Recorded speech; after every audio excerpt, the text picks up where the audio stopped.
Estimados amigos, el siguiente relato corresponde a un texto extraído de Wikipedia. En ella se relatan crudos hechos que no resisten comentario alguno, pero que necesariamente deben darse a conocer para que nunca más se repitan. El escenario fue la Guerra de la Triple Alianza, conflicto que llevó a 3 países a aniquilar a un país hermano. Los siguientes hechos son de extrema crudeza y pueden herir la susceptibilidad de los presentes, se ruega a la máxima discreción.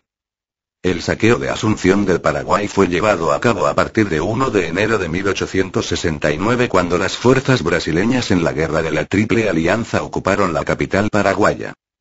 Asunción quedó desierta, evacuada por todos sus pobladores, habitada por millares de perros y gatos abandonados y vio echarse sobre ella los 30.000 soldados del duque de Caxias.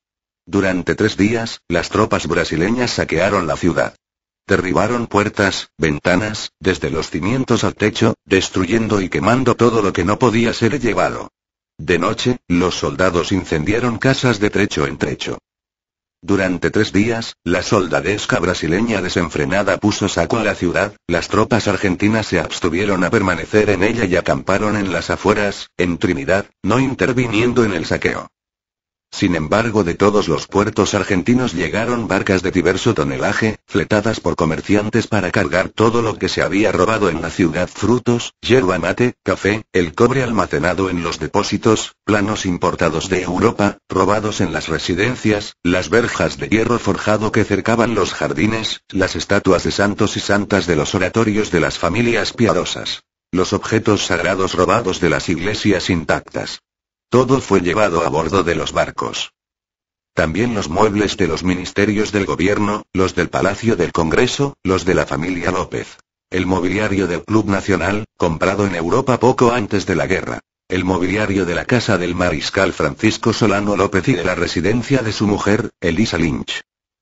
Las puertas de los consulados estadounidense, francés e italiano, donde los nacionales habían depositado sus joyas, y particulares, su dinero. Todo fue robado y llevado y, cuando de las casas devastadas no quedó más que paredes, los soldados empezaron a cavar patios y los jardines de las moradas ricas, buscando tesoros que habrían sido sepultados por los habitantes antes de su partida, conocidos en Paraguay como plata y bigullo, tesoro enterrado. A más de los objetos de valor, el tesoro de guerra, no solo estaba compuesto de piezas de oro y plata, también lo constituyó el acervo histórico y cultural desterrado ilegítimamente. El tesoro de guerra robado desapareció después de Piribegui, y el Brasil se encarnizaba en destruir al país vecino, desmantelando las industrias, los arsenales, llevándose las maquinarias a Río de Janeiro. Los brasileros iniciaron su tarea de saquear todo lo que encuentran su paso. Los primeros lugares en ser visitados fueron el Club Nacional y las residencias del presidente, de su mujer y de sus hermanos Venancio y Benigno e Inocencia, repletas de muebles finos, cuadros de firma, alfombras, espejos venecianos, pianos y vajillas de oro y plata. Los mismos jefes brasileños dirigieron el saqueo, entre ellos se pelearon por un piano, una gran alfombra persa o un cáliz de oro y plata. Igualmente las iglesias fueron visitadas, desde la catedral, las iglesias de la Encarnación, San Roque, Trinidad hasta la Recoleta.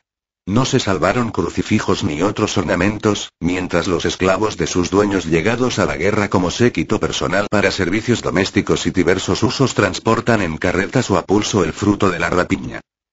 Al principio algunos jefes argentinos también participaron del festín y se llevaron gran cantidad de juegos de comedor, mullidos sillones, cristalería de estilo Segundo Imperio para adornar la casa de gobierno del presidente argentino Domingo Faustino Sarmiento, pero pronto fueron conminados a retirarse. Casi no se puede transitar por la ciudad debido a la gran cantidad de muebles desparramados en la vía pública y los pozos que se cavan en procura de los tesoros enterrados. Al oscurecer, una vez cargados y embarcados los objetos robados, fue frecuente observar en las plazas, recobas y lugares alejados a jefes, oficiales y soldados violando y dejando mujeres llegadas en busca de socorro y alimentos. La faena la realizan primero los de mayor rango y una vez satisfecha su lascivia, proceden los demás. Las 1000 o 2000 mujeres casi desvanecidas no oponían resistencia alguna. Deben satisfacer la impudicia de más de 15.000 efectivos. Las que intentan una resistencia son degolladas allí mismo. El deprimente espectáculo se observa incluso a plena luz del día, en donde son llevadas a cualquier rincón a empujones luego del desgarramiento de sus ropas. A los dueños de las casas abandonadas que vienen de regreso de Luque o de algún otro lugar donde fueron a parar luego de la evacuación de la capital los sacan a empellones cuando pretenden ingresar a sus dominios. Solo las familias de los aliados fueron respetadas, así como la de los oficiales paraguayos al servicio del ejército argentino, tal el caso de Benigno Ferreira y Juan Gualberto González, entre otros. Pero la brutalidad no se detiene allí. La soldadesca dirigida por los jefes entra en los dos cementerios de la ciudad. El más próximo, el Mangrullo hoy Parque Carlos Antonio López, y el más nuevo, La Recoleta. En ambos sitios se presentan escenas sin parangón en la historia de la humanidad.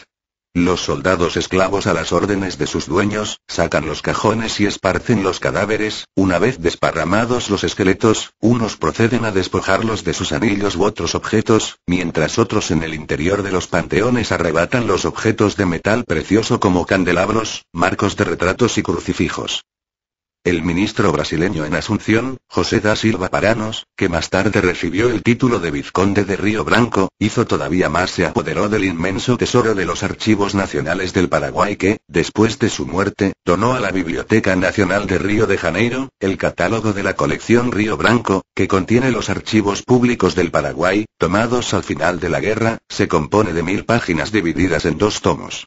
La colección consta de 50.000 documentos sobre la historia primitiva del Paraguay, la infiltración portuguesa, las cuestiones de los límites y las fechas y los hechos sobre la historia del Río de la Plata. Contendría además el acta de la fundación de la ciudad de Asunción en 1537. Todos los archivos de las misiones jesuíticas, únicas en el mundo, con la primera carta geográfica del Paraguay, establecida antes de 1800 por el célebre geógrafo español Félix de Azarra. Hasta el libro de oro ofrecido por las damas paraguayas al mariscal López en el aniversario de su nacimiento, el 24 de julio de 1867, fue descubierto por casualidad en una vitrina del Museo Histórico Nacional de Río de Janeiro.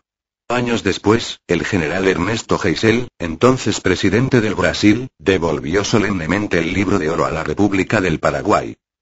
Al enviar el valioso material a Buenos Aires, el conde de Eo afirmó que ese material había sido aprehendido en el combate de Piribebuy, en 1868, una de las sedes gubernativas de Solano López en su retirada hacia las cordilleras. Sin embargo, la mayor parte de la colección vizconde de Río Branco fue retirado del Archivo Nacional de Asunción.